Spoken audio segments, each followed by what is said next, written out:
তিনি সেই যার মুখমণ্ডলে চাঁদের আলো হার মানে, যার নূর ছড়িয়ে পড়েছিল সমগ্র সৃষ্টিতে, যার হাসিতে ফুটে ওঠে রহমতের সজীবতা, যার এক দৃষ্টি ছিল অন্ধকার হৃদয়ের জন্য আলোর ইশারা। তিনি সেই যার চোখে ছিল এমন মমতা যা পাপীর অন্তরেও আশা জাগাত, যার কণ্ঠে ছিল এমন শান্তি যা ক্রোধের আগুনকেও নিভিয়ে দিত মমতার জলে। তিনি সেই নবী সাল্লাল্লাহু আলাইহি ওয়াসাল্লাম যিনি নিজের জন্য কখনও প্রতিশোধ নেননি।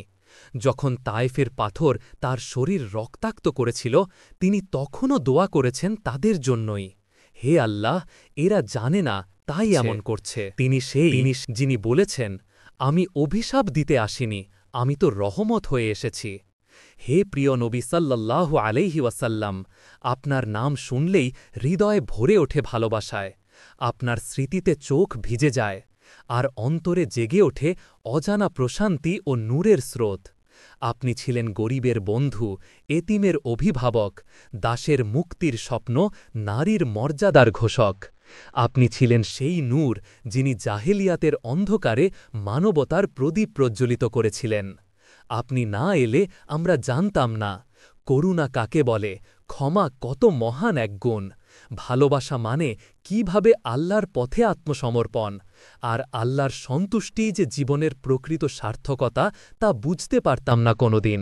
হে প্রিয় নবী সাল্লাল্লাহু আলাইহি ওয়াসাল্লাম, আপনার স্মৃতি আমাদের হৃদয়ে এক চিরন্তন নূর, আপনার দরুদ আমাদের জিহ্বার সৌন্দর্য, আপনার সুন্নাহ আমাদের জীবনের দিশারি। আল্লাহুম্মা সাল্লি ওয়া সাল্লিম ওয়া বারিক আলা সাইয়্যিদিনা মুহাম্মদ ওয়া আলা আলিহি ওয়া আসহাবিহি আজমাইন। হে আল্লাহ, আমাদের অন্তরে নবী করিম সাল্লাল্লাহু আলাইহি ওয়াসাল্লামের প্রকৃত ভালোবাসা দান করুন, তার সুন্নাহকে আমাদের জীবনযাত্রার অলংকার বানান, তার আদর্শ যেন আমাদের প্রতিটি কাজে প্রতিফলিত হয়, আমাদের হৃদয় যেন তার জিকিরে প্রশান্ত থাকে, আমাদের মুখ যেন সর্বদা দরুদে ভরে থাকে, আর আমাদের আত্মা যেন তার অনুসরণের আলোয় আলোকিত হয়।